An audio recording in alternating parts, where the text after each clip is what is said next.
നമസ്കാരം. ആരോ വിഷനിലേക്ക് സ്വാഗതം. ഇപ്പോൾ പാകിസ്ഥാനിൽ നിന്നും പുറത്തു വരുന്ന വാർത്തകൾ ഒരുപക്ഷെ ഈ ലോകമാകെ, പ്രത്യേകിച്ച് ഇന്ത്യ പ്രതീക്ഷിച്ചിരുന്ന ഒരു വാർത്തയാണ്. അതായത് പാകിസ്ഥാൻ പ്രധാനമന്ത്രി ഷഹബാസ് ഷെരീഫ് രാജ്യം വിട്ടതായിട്ടാണ് സൂചന. പാകിസ്ഥാൻ്റെ കാര്യങ്ങൾ അങ്ങനെയാണ്. പാകിസ്ഥാൻ പ്രധാനമന്ത്രിമാർ ഒന്നുകിൽ ജയിലിലാവും. ഇപ്പോൾ നമ്മുടെ ഇമ്രാൻഖാൻ ജയിലിലാണ്. അതുപോലെ പർവേസ് മുഷറഫ് മുൻ പ്രധാനമന്ത്രി ഇപ്പോൾ ഒളിവിലാണ്, വിദേശത്താണ്.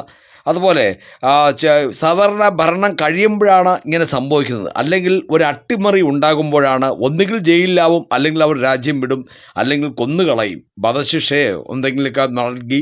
അതാണ് പാകിസ്ഥാൻ്റെ ഒരു ജനാധിപത്യം ഇല്ലാത്ത ഈ സൈന്യാധിപത്യത്തിൻ്റെ ഒരു പ്രത്യേകത.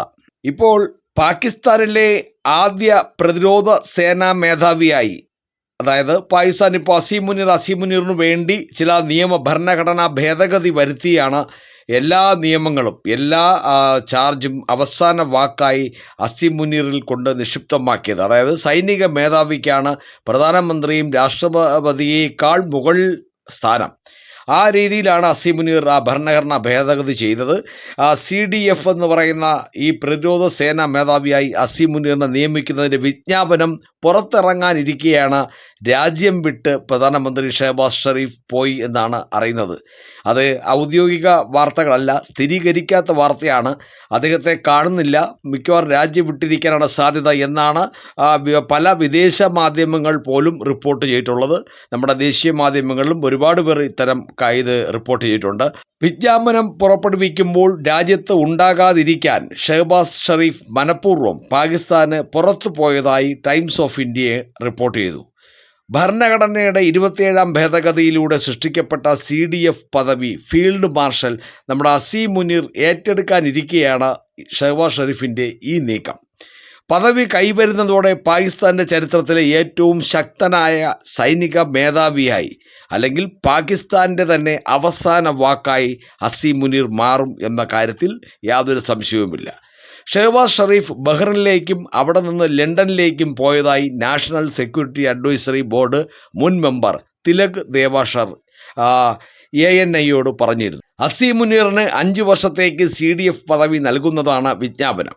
രാജ്യത്ത് നിന്ന് മാറി നിൽക്കുന്നതോടെ ഈ ഉത്തരവ് ഒപ്പിട്ടു വന്ന ഉത്തരവാദിത്തത്തിൽ നിന്ന് രക്ഷപ്പെടാനാണ് ഷഹബാസ് ഷെരീഫ് ഇങ്ങനെ ചെയ്തതെന്ന് കണക്കുകൂട്ടുന്നതായും തിലക് ദേവാഷർ പറഞ്ഞു. നവംബർ 29-നായിരുന്നു അസീം മുനീറിനെ CDF ആയി നിയമിച്ചുകൊണ്ടുള്ള വിജ്ഞാപനം പുറത്തു വരേണ്ടിയിരുന്നത്. കരസേനാ മേധാവി എന്ന നിലയിൽ അസീമിൻ്റെ കാലാവധി അവസാനിച്ച ദിവസമായിരുന്നു അന്ന്. എന്നാൽ നവംബർ 29-ന് ഈ വിജ്ഞാപനം ഇറങ്ങിയിരുന്നില്ല. അതേസമയം പാകിസ്ഥാൻ സൈന്യം പ്രതിസന്ധിയിലൂടെയാണ് കടന്നു പോകുന്നതെന്നും തിലക് ദേവാഷർ പറയുന്നു. നിലവിൽ അസീം മുനീറിൻ്റെ കരസേനാ മേധാവി സ്ഥാനം അവസാനിച്ചു. അതായത് പാകിസ്ഥാന് ഒരു സൈനിക മേധാവി ഇല്ലാത്ത അവസ്ഥയാണ് നിലവിൽ ഇപ്പോൾ. ഫലത്തിൽ സ്ട്രാറ്റജിക് ഫോഴ്സ് കമാൻഡിന് കീഴിൽ വരുന്ന ആണവ കമാൻഡ് അതോറിറ്റിക്ക് പോലും ഒരു നേതൃത്വമില്ലാത്ത അവസ്ഥ. ഇത് വളരെ വിചിത്രമായ ഒരു സാഹചര്യമാണെന്നും CDF വിജ്ഞാപനം ആവശ്യമാണോ എന്ന കാര്യത്തിൽ നിയമവിദഗ്ധർക്കിടയിൽ അഭിപ്രായ വ്യത്യാസമുണ്ടെന്നുമാണ് റിപ്പോർട്ട്. ആണവായുധ രാജ്യമായ പാകിസ്ഥാന് ഒരു സൈനിക മേധാവിയോ ആണവ കമാൻഡ് അതോറിറ്റിയോ ചുമതലയുള്ള ഒരാളോ ഇല്ലാതെ പ്രവർത്തിക്കാൻ കഴിയില്ല എന്നും രാഷ്ട്രീയ നിരീക്ഷകർ ചൂണ്ടിക്കാട്ടുന്നുണ്ട്. സാധാരണ ഇങ്ങനെ സൈനിക മേധാവിമാർ മിക്കവാറും അവിടെ ഭരണം പിടിച്ചടക്കലാണ് ഉണ്ടാകുന്നത്. അത് വലിയൊരു അട്ടിമറി, ഒരു യുദ്ധസമാന സാഹചര്യം, ഒരു കലാപം, സൈനിക കലാപം ഒക്കെ സൃഷ്ടിച്ചിട്ടാണ് ഒരുപാട് മരിക്കുകയും ഇങ്ങനെയൊക്കെയാണ് ഇത് പിടിച്ചെടുക്കുന്നത്. എന്നാൽ ഒരു തുള്ളി രക്തം പോലും ചിന്താതെ പാകിസ്ഥാനിൽ നിശബ്ദമായ ഒരു സൈനിക അട്ടിമറിയാണ് ഇത് നടന്നിരിക്കുന്നത്. ഇതിനെല്ലാം ഒപ്പിട്ടതായോ സർദാരി. ഇനി അസീം പറയുന്നത് സുപ്രീം കോടതി വരെ കേൾക്കേണ്ട ഒരു സ്ഥിതിവിശേഷത്തിലാണ് പാകിസ്ഥാൻ എത്തിയിരിക്കുന്നത്. അസീം മുനീർ ചെയ്തത് രാജ്യസ്നേഹത്തെ മറയാക്കി രാജ്യത്തിന്റെ തലപ്പത്തേക്ക് ഓർമ്മയില്ലേ പല പ്രസംഗങ്ങൾ. പഹൽഗാം ആക്രമിക്കുന്നതിന് 2 ആഴ്ച മുമ്പ് അസീം മുനീർ നടത്തിയ ഒരു ഏറെ വൈറലായ ഒരു പ്രസംഗം ഉണ്ടായിരുന്നു.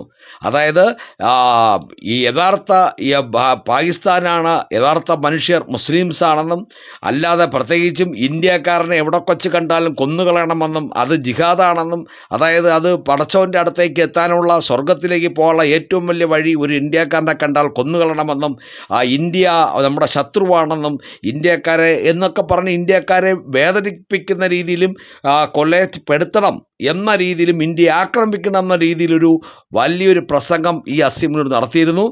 ആ പ്രസംഗം കഴിഞ്ഞ് 2 ആഴ്ച കഴിഞ്ഞിട്ടാണ് അതിൻ്റെ ആവേശം കൂടി ഉൾക്കൊണ്ട്, അല്ലെങ്കിൽ അത് തങ്ങൾക്കുള്ള ഒരു പച്ചക്കൊടിയാണ് എന്ന് മനസ്സിലാക്കിയ തീവ്രവാദികളാണ് ധൈര്യമായിട്ടിറങ്ങി പഹൽഗാമിൽ ഈ തീവ്രവാദ പ്രവർത്തനം നടത്തിയത്.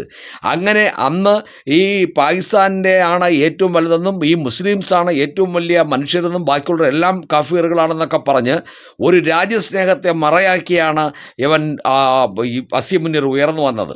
ജനാധിപത്യത്തിന് വരെ തുരങ്കം വച്ച് എല്ലാം സ്വന്തം കാൽ കീഴിലാക്കി അസീം മുനീർ. ഭരിക്കുന്നവരോ പ്രതിപക്ഷമോ പോലും അതിനെതിരെ മിണ്ടിയില്ല. പാക് സൈനിക മേധാവി എങ്ങനെയാണ് പാർലമെന്ററി ജനാധിപത്യത്തെയും സർക്കാരിനെയും ജുഡീഷ്യറിയെയും വെട്ടിനിരത്തി പാകിസ്ഥാനിൽ സ്വന്തം അധികാരം അരക്കിട്ടുറപ്പിച്ചത്? ഓപ്പറേഷൻ സിന്ദൂർ കഴിഞ്ഞതിന് ശേഷവും നമ്മുടെ ട്രംപ് പാകിസ്ഥാൻ പ്രധാനമന്ത്രിയല്ല വിളിച്ചത്, അസീം മുനീറിനെ വിളിച്ച് വിരുന്നു സൽക്കാരം കൊടുത്തു. മാത്രമല്ല നിരവധി തവണ, 1 2 തവണ എന്നാണ് എൻ്റെ ഓർമ്മ, 2 തവണ അമേരിക്കയിൽ വിളിച്ച് ഈ അസീം മുനീറുമായി, വെറുമൊരു സൈനിക മേധാവിയുമായി ട്രംപ് കൂടിക്കാഴ്ച നടത്തുകയും ഒരുപാട് ചർച്ചകൾ നടത്തുകയും അങ്ങനെ രഹസ്യ സംഭാഷണങ്ങളിൽ ഏർപ്പെടുകയും ഒക്കെ ചെയ്തു. ഒരുപക്ഷെ ട്രംപ് ആഗ്രഹിക്കുന്നത് ട്രംപിന് പാകിസ്ഥാൻ്റെ പല സ്ഥലങ്ങളിലും പല കണ്ണുണ്ട്. കാരണം ബലൂചിസ്ഥാനിലെ ആ ധാതു സമ്പത്ത് മുഴുവൻ അമേരിക്കയ്ക്ക് കിട്ടണം, അതിന് ബലൂചിസ്ഥാൻ അമേരിക്കയ്ക്ക് വേണം. അതുപോലെ തന്നെ അവരുടെ എയർ ബേസുകൾ സ്ഥാപിക്കാനോ എയർഷിപ്പുകളോ അതിനൊക്കെ വേണ്ടി ഒരു സൈനിക താവളം സ്ഥാപിക്കാനും എല്ലാമായിട്ടാണ് ട്രംപിന് അനുകൂലിക്കുന്ന ഒരാളെ പാകിസ്ഥാൻ്റെ തലപ്പത്ത് കൊണ്ടിരുത്തുന്നത്. പ്രത്യേകിച്ചും അമേരിക്ക, ചൈനയും ഇന്ത്യയുമായി ഇങ്ങനെ ഒരു ഇടഞ്ഞു നിൽക്കുന്ന ഈ സമയം ഈ മേഖലയിൽ, ഏഷ്യൻ മേഖലയിൽ കൂടുതൽ ശക്തി പ്രാപിക്കുന്നതിന് പാകിസ്ഥാനിൽ ഒരു സൈനിക ക്യാമ്പോ അല്ലെങ്കിൽ അവർക്കൊരു താവളം ഉള്ളത് നല്ലതാണെന്ന് അമേരിക്കയ്ക്ക് അറിയാം. അപ്പോൾ അതിനുവേണ്ടി ട്രംപിൻ്റെ കൂടി ഒരു സഹകരണത്തോടെ, ആശീർവാദത്തോടെയാണ് അസീം മുനീർ ഇത്രയും ശക്തനായി ഈ പാക് സൈനിക മേധാവിൽ നിന്നും എല്ലാ സർവാധികാര രാജാവായി മാറിയത്. അതുകൊണ്ടായിരിക്കാം ഇത് മനസ്സിലാക്കിയിട്ടാണ് ഷഹബാസ് ഷെറീഫ് പോലും ഇതിനെതിരെ ഒരു അക്ഷരം മിണ്ടാതിരിക്കുന്നത്.